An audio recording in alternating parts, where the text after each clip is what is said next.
Spider-Man wasn't even in the top 10 prior to Brand New Day. But then it was after, or what? Yes, yeah, it went back up after. Interesting. That's interesting, Gary.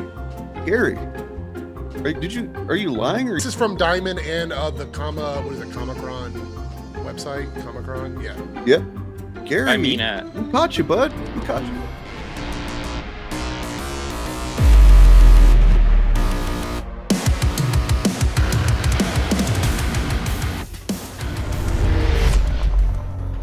I have here something I want to check out real quick.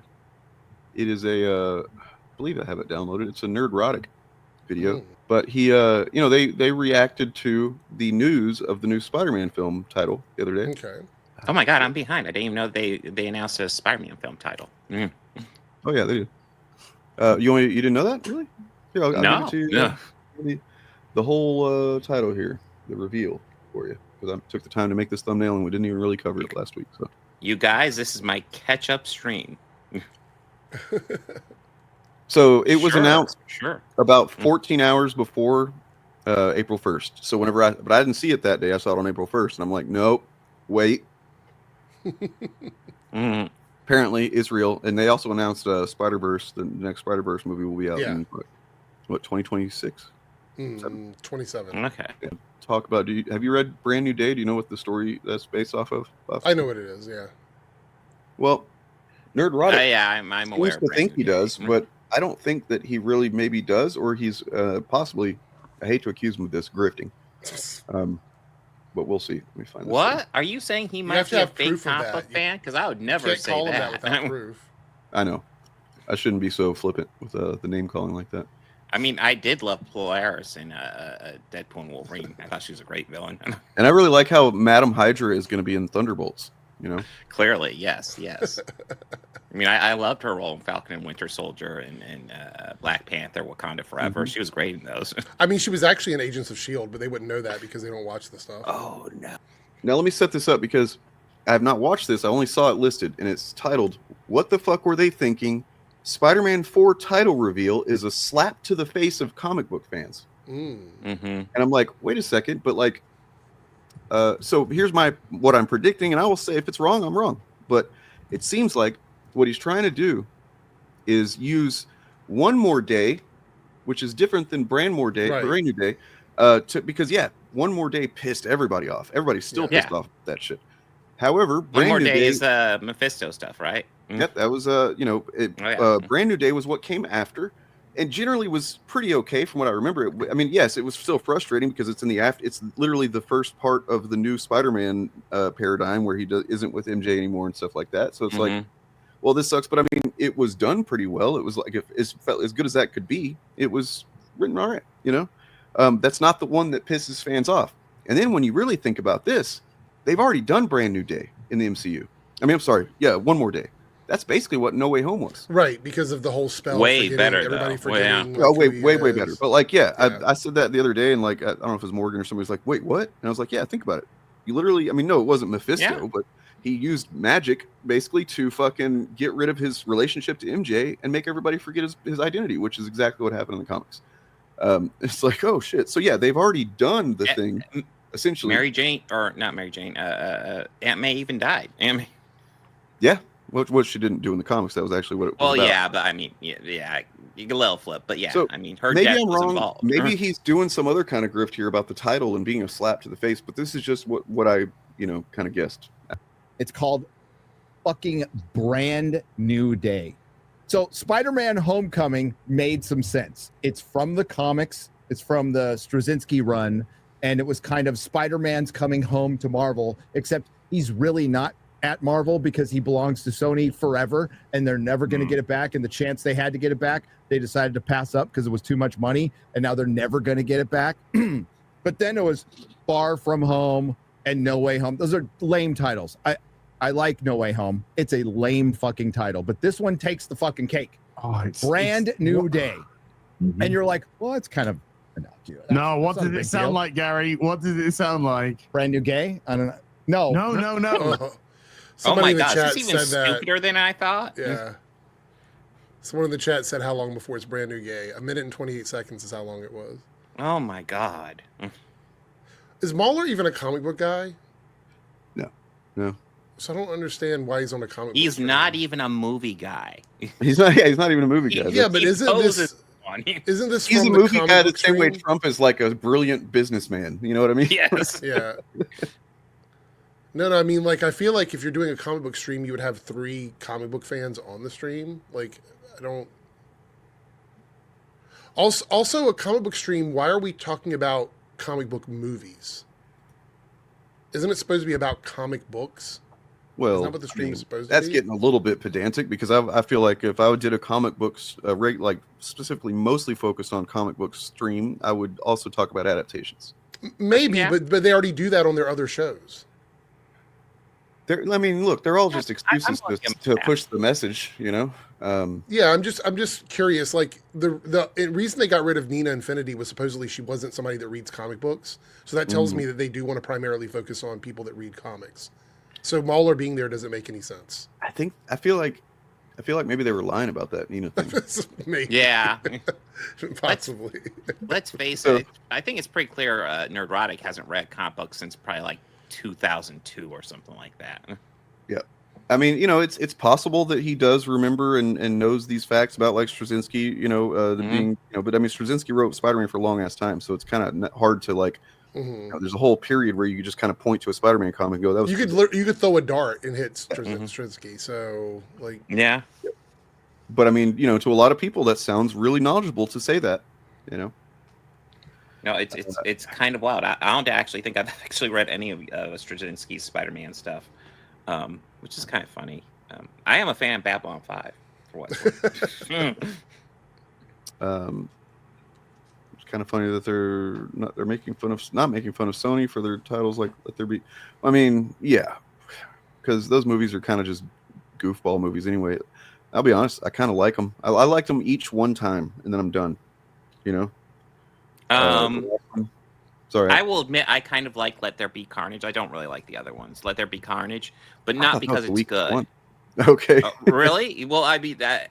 I think there's an argument for that, but that's kind of why I like it. I like that Okay. movie's just a fucking romantic comedy between Eddie and the goddamn symbiote. Oh, dude, It's the cheesiest third one romantic is- comedy ever. And I The kind third of one is loved it. way more that. The last one is so much that. Like it's literally heartbreaking, or they're trying to make it heartbreaking because they. Yeah, Kinda, it doesn't hit the same. The second one hits in like a comedy way for me, and the third one, yeah, at least Null was badass.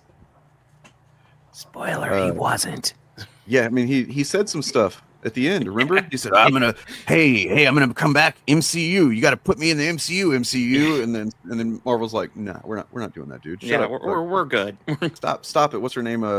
Amy Pascal. Just stop doing that shit, Amy Pascal. We're not gonna do it." I love that throughout that whole movie, Null arc was like learning how to lift his head up. Which horrendous story in No, it's okay. That's what I'm leading up to. That's where he's okay. going. Yeah. That's where I'm going. Okay, good. 'Cause that's what I thought when I it is saw a this story trailer. from the comic books. That's the follow-up to the story that destroyed Spider-Man in the fucking comic books. It's the follow-up to Yeah. One More Day. Was it better at least than what? Okay. Not Uh-oh, he's gonna say no. Are you fucking kidding me? really, because Okay, look. I've got Oh a my video God. up on my channel. So a couple of years ago, actually, when No Way Home came out, I tried doing a series. Maybe I should try and get you guys into doing this with me. But I did 2 episodes of it with a couple other people each time, where whatever movie adaptation was coming out, we would each take one of the books that it seemed like, one of the runs or arcs or whatever that it seemed like the movie was basing itself on, and we would each read one of those, and then we would come together and kind of talk about the one we read and what we, you know, kind of what we feel like the movie's going to do with any of that stuff. So like the first one we did was the Eternals, where each one of us read a different like era of Eternals before that movie came out, and then the second one was for No Way Home, and we each read, you know, I read the Back in Black thing because that was where you know what did I predict that was going to be? Because his identity was public and the consequences of that. So that was clear that was going to be part of the movie. And then fucking like a goddamn saint, need to have him back on soon. Ernie, Blurred Without Fear, bit the bullet and read One More Day. And then I went and read it, you know, I read it back through too, and I was like kind of surprised that the thing that sucks about it is obviously like the fact that it was done in the first place. That it was an editorial mandate. That Joe Quesada was fucking determined to make it happen. He did not think that it was possible to tell a good Spider-Man story with him married. Have you read Ultimate Spider-Man, you motherfucker? Anyway, so but there was that. But then like the way it was written generally, because this was mostly Straczynski, I think that like the final issue of it, where the actual act happened, he didn't want to have his name on it, which is kind of telling. So it's like, yeah, I don't even know if he's credited in that. Well, I mean, for that, Straczynski, he's not a perfect writer, but he is overall pretty decent writer. He definitely has like a comic book style to him. Well, I mean, there's those writers that are just kind of the ones that you can count on to do a long run on a book and keep it consistently coming out, you know, once or even sometimes twice a month, like Spider-Man was doing for a while. You know, he's one of those. He's like generally average to above average, but can get them out consistently, and you know, you get what you pay for, kind of thing. Anyway, so the writing of it in general was pretty good. Like even the moment that sucked, where it's like, this is Mephisto, fucking why Mephisto? Why? Make it a science thing or a time travel thing at least. You know, it's more befitting to Peter, I think. Nonetheless, Mephisto, you know, makes him give up his marriage. They're never going to know that they were married. There's all the memories are going to be gone and stuff. But like them talking about it was actually pretty good. It was like the way it was written, because she has agency in the conversation. She gets to talk it through with Peter instead of just Peter going, I'm making this decision. And MJ is just like, oh no, they actually talk about it for a while and stuff. And it's actually done pretty well within the context of being a very fucking stupid move editorially. And you bring up a good point, because they could have done it well. I think hinging it on Aunt May's life was probably a bad call. But there are things you can hinge that on where it's like, okay, I can kind of see where something like that has to happen, you know? Like they did in No Way Home. Like, I want to comment here, though, on Sean's comment. It feels like the writers hate the idea of heroes being married. I would say one of the issues with a character like Peter is, even though MJ has been like the de facto love interest for Peter, a lot of Peter's stories have romance coded into them with other characters. And like a soap opera appeal to them. The original Spider-Man book. Yeah. Once you take that away from him, it limits the kinds of stories you can write. I know that sounds weird, but I do remember at the time this happened, I think it's like 2008, 2007, 2008. One of the issues that was said was that it limits the stories that Peter can have, because MJ's always a part of it, no matter what. So characters like Black Cat and stuff like that, they can't have that flirty nature because it makes Peter look like he's cheating on his wife. And that was part of the problem. I'm not saying you can't do that, but that was one of the issues they had with I mean, I have a pretty nuanced position on this that I don't know if anybody would really agree with or not, but like, if you want to hear some really good takes on it, Ant Gramutli had just put a video out on this like a week ago. And yeah, the whole thing and like how it happened, he's got his opinion on it. I don't quite agree. Here, my thing is this. I think it sucked that they did it the way they did it. I think I get the logic behind it. I don't necessarily think that it's impossible to tell a story that is, you know, true to the roots of the character while he's married. I just think it's probably really hard. But also, I am glad that he is not married. Yeah, because of this. Sean also says it ages the characters. That's another reason why. It's a multitude of reasons. That is one of them, though.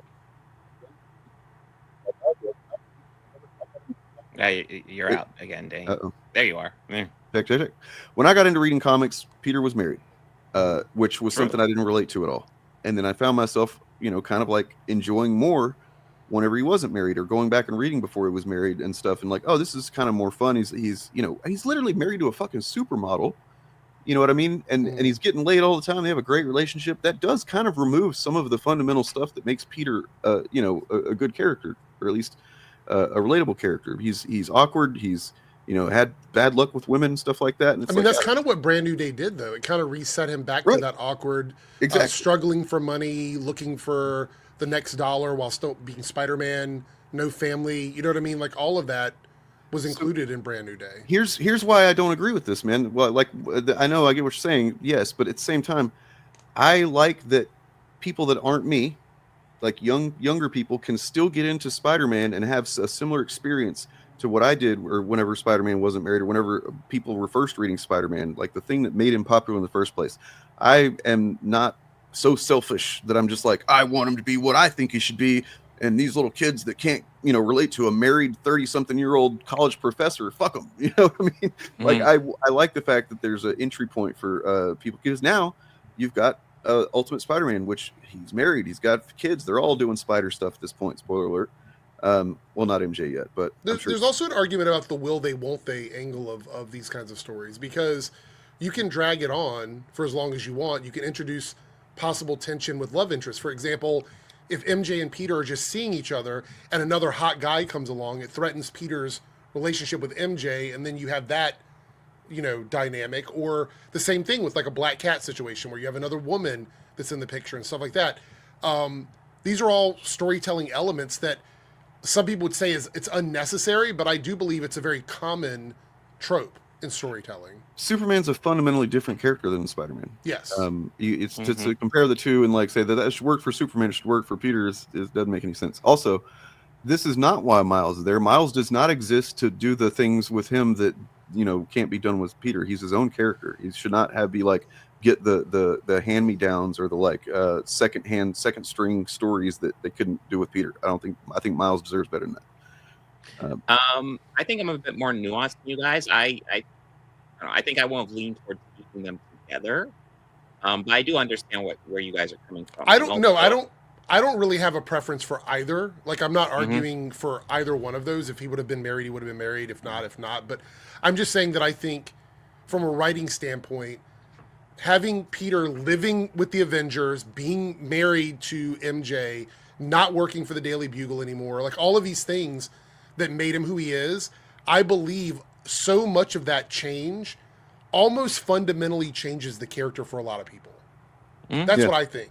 But I'm not saying I care for one version more than the other. You can remove like one fundamental thing from Peter or Spider-Man, like for a little while in the comics, and it'll still work. Like because you're kind of getting outside the box a bit. So like, for example, for several years he was a fucking millionaire, CEO of a corporation, which is weird.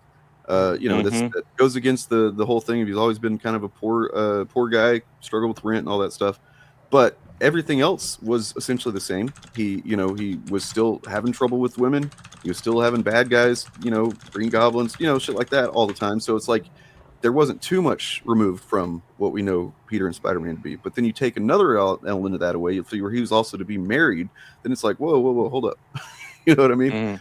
But nonetheless, I think that this is, despite what you Eric July fans might think, this is why multiverses are fucking excellent. Yeah. Because you just, do whatever you want and whatever. And like the argument essentially boils down to, do you feel like it's not special enough if it's not the literal mainline continuity Peter that is married? Because if it's not that, then you should just read either the MC2 stuff that they have. So they had Renew Your Vows a while back. I was reading some of that. It's all right. I would also argue that their marriage is actually the happy ending for the character. It's almost not a beginning. It's more of like an ending for the character. True. I will say one thing that does frustrate me about all of it is I think Mary Jane's a cool character, and the little bit I've read of Jackpot, thoroughly unimpressed. Well, she's not Jackpot anymore. She's Venom now. Spoiler alert. Yeah. I hated the Jackpot storyline. If I never hear that again in my life, I'd be fine with that. The new Venom. Man. Al Ewing did a all new Venom thing, and it's like they've set up the mystery from the first issue. Like, who is this new Venom? Is it Flash? Is it Eddie? But it's not. We know it's not Eddie because he's Carnage now. Trying to control the Carnage symbiote and use it for whatever. But like, so it was a mystery, and turns out apparently I haven't read it yet, but spoiler alert, it's Mary Jane.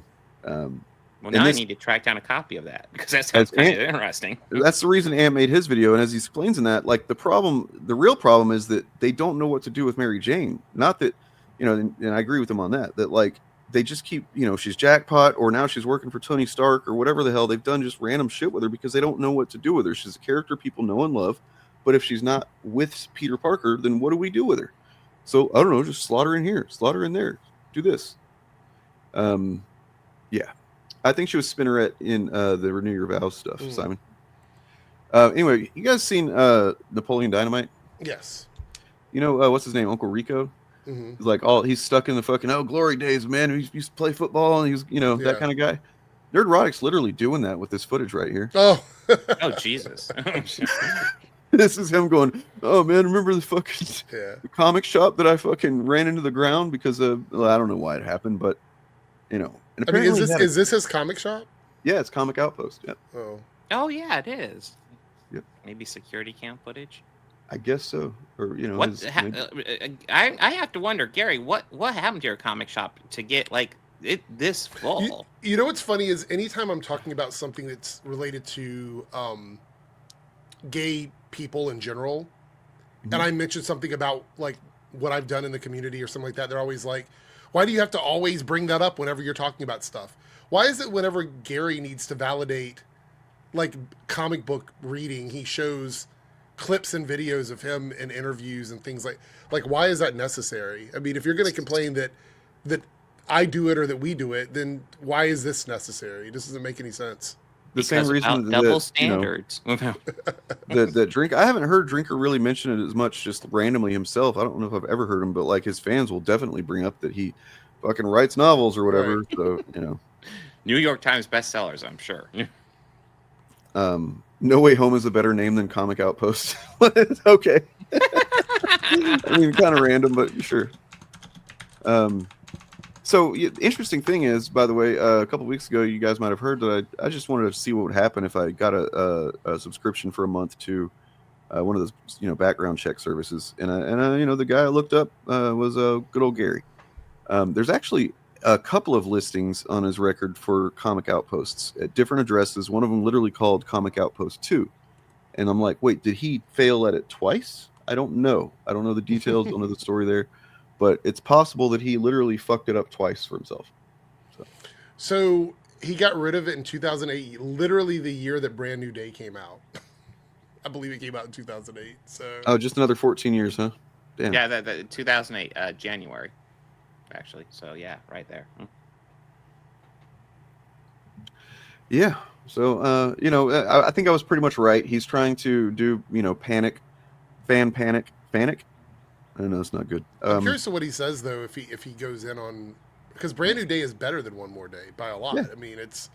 Reset, in the context of what it is, which generally you have to, if you accept that what they did sucks, but I still want to read Spider-Man, then it is good in that way. Yeah. Because everybody was pissed off, and I lost half my Spider-Man customers at the shop in like 24 hours. Oh yeah. Amazing Spider-Man regularly. No, he's not driven by spite. Not at all, guys. Yeah, well, I mean, I'm sure that isn't cherry-picked footage, too. I'm sure that isn't. I'm sure Yeah, just that's instantly they read. certain.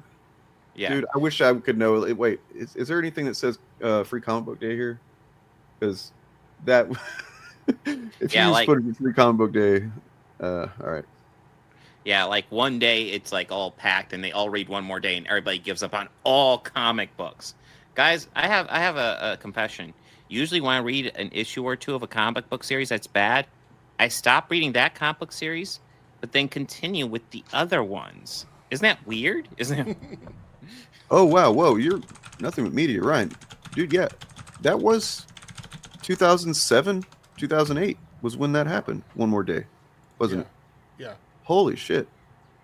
We haven't watched this yet either. Oh, that's kind of crazy, man, to think that might have actually contributed to it. And yeah, regularly, like clockwork, would say when he says they slap fans in the face, he means they're slapping him in the face.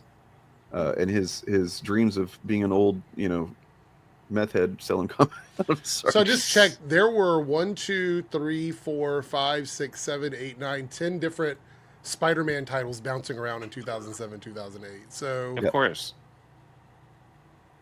Don't want to think about how many X teams there were floating. And they were around coming at out that 3 time. times a month. So Yep. he's saying this one run killed his Spider-Man fans when things like Sensational and Friendly were both still running stories. Yeah, but I mean, this was like the main. Amazing Spider-Man was the main one, and also that was the one that was coming out, or maybe other ones were too, but it was coming out twice a month. Actually, I'm not downplaying that. I'm just saying to act like this is the only thing that people had for Spider-Man to engage with is a little disingenuous. I mean, he's not even saying it's just Spider-Man. He's saying like all comic books, like it collapsed his whole Right. comic book store. Right, I assume right. he didn't just sell Spider-Man comic books.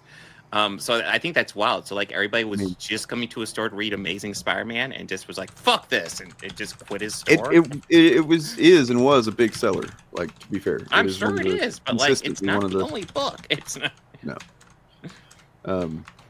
Sell over 100,000. This is when it started dipping into the 50, 60,000 territory. Amazing Spider-Man, your flagship book. I mean, Spider-Man is like Mickey Mouse to Marvel. No, flagship for Spider-Man. So he's using, comparing to Mickey Mouse. Is Mickey Mouse always with Minnie Mouse, or do they have it so that they just kind of? I don't know. I mean, if people are wondering, right now in comic books, they did just do a relaunch of Amazing Spider-Man, which I just picked up. We'll see how that goes. But right now, the comic book titles that are selling off the shelves massively are just pretty much anything with Absolute at the beginning. I want to, and don't get me wrong here. I'm not defending Gary whatsoever, but I do want to make it clear that what the thing was that really pissed a lot of people off. It was people that had been, adults, like older men, basically, who had been reading Spider-Man for upwards of a couple of decades, maybe at that point, for many of them, or more, who had followed Peter from being the shy, nerdy, awkward kid to Gwen Stacy, to the death of Gwen Stacy, to then Mary Jane, and then they turns out they get married and they're happily ever after. Except you get to read them being happily ever after and making weird, obscure sexual position references. I'll pull that up in a second. But and then suddenly it's like, oh, they're not married and they never were. You know what I mean? Like it is kind of a slap in the face, to be honest. It's just that, like, dude, you're like 56 years old and you're really actually pissed off because clearly because your comic book shop was affected, not because you cared that much about the character or the story or anything. And you're just using it to try and rile up resentment with your fans. Nothing But Media here. By the way, go check out his channel, like and subscribe. It's a great channel. But anyways, he brought out the Clone Saga. I actually quit Spider-Man books during the Clone Saga. A lot of people did. Yeah, I did not get into it. And then I just moved over to X-Men. And I got into X-Men stuff. And then they did Age of Apocalypse shit, and I was all into it. Like, I just think very recently, Spider-Man was in a run by Zeb Wells that just seems to be universally despised. I've read some of it. It doesn't seem that bad, but it is kind of not the best. It's weird. It's wonky. It's like, I don't like the stories, but like the storytelling is decent. So it's weird. So, yeah, but but they ended that, and now they've done the 8 Deaths of Spider-Man, which I read some of that's pretty good. And now they're starting off brand new #1 Amazing Spider-Man again, and it seems to be, like that's just what comics are. And anybody that acts like any of this stuff is like, and well, except for the Mary Jane and Peter thing, yes, they still have not gotten back together. That was part of the thing pissing people off with the Zeb Wells run. Was that she's actually with some other guy that's like a douchebag or whatever. Anyway, you just go to another book and read another thing. You like to get upset about it because that means you don't understand the nature of these comic books, which is that they are going to go on for as long as people will buy any of them. As long as they sell anything, they're going to sell them. And that means that you have to change things up now and then. You have to kind of, change up the formula in order to get people excited again, because they don't, the people that are consistently going to buy comics every week or every month or whatever don't sustain this industry. That's the thing that they don't like to talk about. It's the same thing with whenever the movies started getting made, and you would hear people like me when I was much younger complain about this isn't exactly the way they're wearing leather costumes in the X-Men or whatever. And it's like they had to, or at least felt they had to, make some adaptation changes so that they could get broader audiences to pay, in for this shit. And it's like you have to be, as a fan, accept that to a certain degree, right? Like you have to, or you're just kind of an entitled little bitch. I want to point out, I just did a quick search, and in 2007, no Spider-Man title was in the top 10 best-selling comic books of 2007. Oh. So it wasn't like this was the #1 comic. It was Captain America, the Civil War stuff that happened, Thor. No, well, shit, yeah. Dark Tower comics, World War Hulk. Oh yeah. The Death of Captain America, Wolverine. Fallen Sun, the Death of Captain America, Iron Man. So all these other characters were seeing big sales. Spider-Man wasn't even in the top 10 prior to Brand New Day. So, but then it was after, or what? Yes, yeah, it went back up after. Interesting. That's interesting, Gary. Are you lying, or are you just fucking? And this is from Diamond and the Comicron website. Comicron, yeah. Yep. Gary, I mean, we caught you, bud. We caught you fucking, man, pulling some shit. I mean, going back to Dane's point, though, talk about like the leather movies. I just like, if you watch the movies being like directors talk about those X-Men movies or any comic book movies from that time period, they always talk about how they don't want to be too comic booky, how they're trying to avoid the roots and bring it to a new audience. That was very common conversation point in those early comic book movies. And as comic book fans, we just rolled with it because what else are we going to get? The point just being times change. They evolve. The rapist that directed the first X-Men movies, he famously had not read any X-Men comics and then chose not, or they told him not to read any, and all he did was watch the animated show before he made the first X-Men film. So, and that's what they wanted. They didn't want somebody that was going to be like slavish to the source material. But oddly enough, Spider-Man, even in 2008, you have to go into the top 20 to see it coming back in. It started back in at 17. It wasn't even in the top 20 in 2007, but 2008 was pretty much all Secret Invasion. Oh yeah, well yeah, of course. Yeah, they extended that fucking. That was when Marvel was really pushing boundaries, pushing buttons with their art, with their events. Yeah.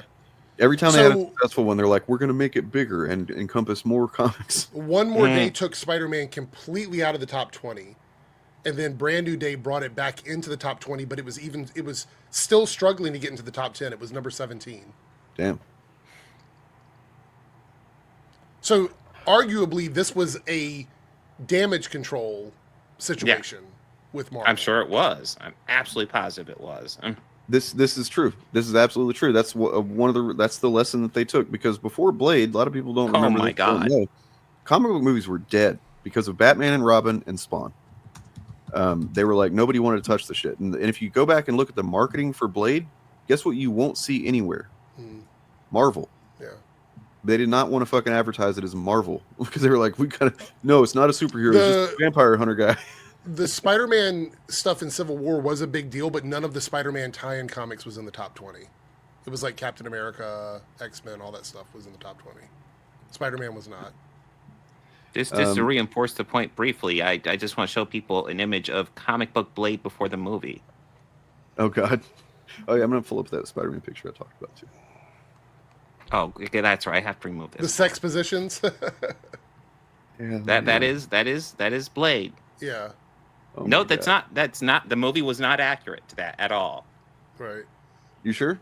I kind of feel like, Yeah, that's he's true. wearing That's sunglasses. exactly I think people also forget that the majority of the public didn't see the core Avengers roster as popular characters.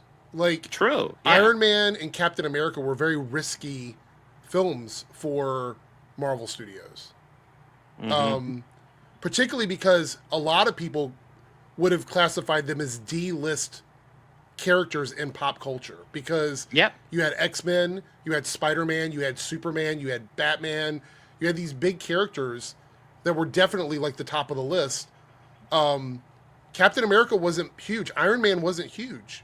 Arguably, I would say Hulk is probably the most popular of those core Avenger characters. Thor definitely wasn't like a household name. The MCU turned those characters into the A-listers. Yeah. They became the A-listers because of the MCU. Going into the MCU, the most popular comic book characters for DC, obviously, is the Trinity, and they took them a while to finally do a fucking Wonder Woman movie. All they did was Superman and Batman for a while. And then for Marvel, it would almost certainly be Spider-Man, Wolverine, and Hulk. Yeah. So Iron Man leading a franchise, that's not going to sell. What a terrible idea. Why do that? However, I will say that I'm glad that it happened, because those characters had great comic book stories that nobody knew about, because they never got the appreciation they deserved in the comics. True. Spider-Man merch is the biggest merch in the world. He is by far the largest, and it's not even by a little bit. It's by a lot. I mean, we're talking difference in billions of dollars for Spider-Man as a merchandising thing. So why do you think Sony doesn't want to give up Spider-Man? I mean, that's the big reason. Yep. I mean, like, I know, people who have kids or whatever that are like, teenage girl that like reads no comic books whatsoever, but like loves Spider-Man merch because she just fucking, loves look of Spider-Man, I guess. I even asked sometimes, is it Tom Holland? Or you thinking like, nope, just like Spider-Man. I don't know what it is. There's something pretty, just like, I don't know. I don't know how to describe it. Yeah, Spider-Man This merchandising is worth $14.5 billion Woo! worldwide. Shit. Jesus Christ. And I mean, you know, it's notable that those movies can still hit, you know, nearly $2 billion. The last one. And in case any chuds are watching, just FYI, Marvel/Disney owns the toy rights to Spider-Man. That's not Sony. Yeah. Yeah, well, I mean, that's a fact, Bob. You can't introduce facts. Oh, sorry. I introduced a fact. Yeah. Here. Face for a long time for the logo of Marvel. And they decided to go with the fucking, and this movie could be great. I don't know. We know that I guess I heard the Chameleon's going to be the bad guy, which might explain the Punisher and the Hulk being in it. Kind of. Can't really explain the Hulk, but we won't get into those details. But yeah, like if they wanted to really spell out that comic book fans, we knew this, but we don't give a fuck about you anymore. You will find that what Gary does a lot of times, what these guys do a lot of times, is they would have you believe that this company that has a lot of moving parts in it, different writers, different directors, different investors, all that they collectively get together and decide they want to fuck over fans of comic books. That's what they want to do. That just doesn't make any sense. It doesn't make any sense whatsoever. They don't do that? So he's like, it's a slap in the face, or they hate us, or whatever. Like, they are doing that as like a wedge. They want to drive that wedge in between you and the media, as if you're supposed to just hate it because he wants you to hate them because he's telling you that they hate you. Mm-hmm. That's the entire like when we talk about grifting, that is one of the best examples because he doesn't know that. He's just saying it. At the end of the day, the core thing, the main thing, the first primary thing that they want is for you, the effect they want to have as influencers is to make you have resentment toward the thing that you once loved. And it's, you know, that's why there's so many lapsed fans, people that were maybe fans in the 90s or something, but they haven't been in a long time. But that's the easiest people for them to get because there's somebody that's felt like at one point they had a connection to this stuff, but it's been so long that connection's hazy in their memory. They don't really, you know, but so it's really easy to convince these people, you know, that thing you used to love, it's fucking terrible now. Not only that, they hate you. Specifically you. You know, it's like... And hate is an emotion. It's not even something that a company is capable of doing. It's such a dumb statement. To think that, they're doing these things, they call it this because of money. And I think, honestly, it makes sense to call this movie that because, like I said, the end of No Way Home was essentially One More Day. Way better than One More Day, but yes. It did the same function. It put his identity back in the box, and it fucking broke up and erased his relationship with him. Except it wasn't a deal with Mephisto, and it wasn't shitting all over MJ, so that's good. But, yeah. I mean, honestly, I think MJ in the comics had a better deal with because this one just like, oh, you're doing that? Okay, I guess I have no. Well, they hadn't even been together that long, so it was like, you know, yeah. Yep.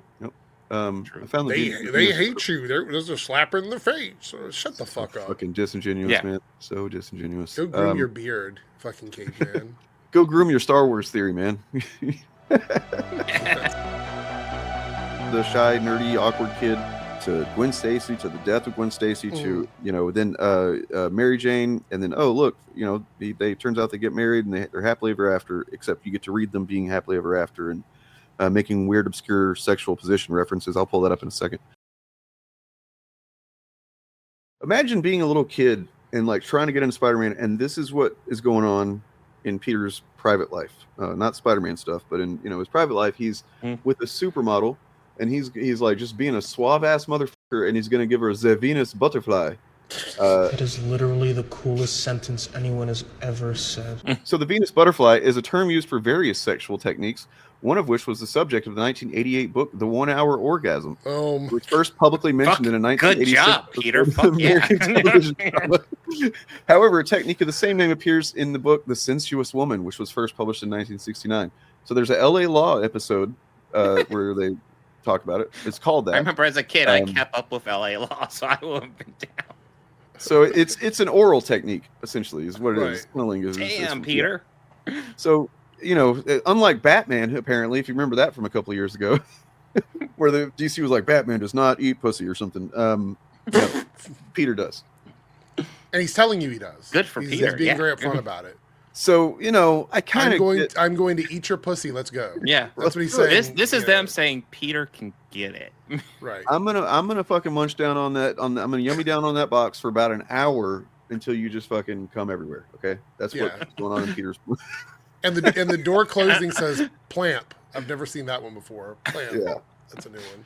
Well, there was some moisture on the door. It made a weird noise. And look, they got a couple of hours to go. She goes, "I'll take 2." So they're going to do it twice. He's going to give it to her twice. So she'll take 2 of them. Meanwhile, Daredevil could never last that long. He'd be hearing everybody screaming for help and stuff. What was it called? The Venus Butterfly. Venus Butterfly. Z. I want Z. Venus Butterfly. He's also wearing like his Hugh Hefner smoking jacket. It's like, what is happening here? Now think about the fact that very intentionally the original stories of Spider-Man, or Peter Parker in particular, him having this being able to shoot webs. He built the thing himself or whatever, but like the web shooter, he shoots these webs. This gunk comes out of him, and like there's literally a couple of points early on where there's gunk like seeping under the doorway when Aunt May's like, oh, what's this gunk? This white goo is like there's very clearly a puberty thing going on there with like the allegory going, and it's like now this is what Peter does. This is the evolution under the door. It's not coming from Peter. Right, the evolution of it. So this one power is really a piece of tech that Spidey wears on his wrists that fire a high tensile web substance, unless we're talking the Raimi version. Ugh. I know it's an allegory for puberty, but we really didn't need organic web shooters. So this is where Bully Maguire came from. The secret origin unlocked. I'm lonely. You aren't there for me. Look at little MJ Jr. Gonna cry?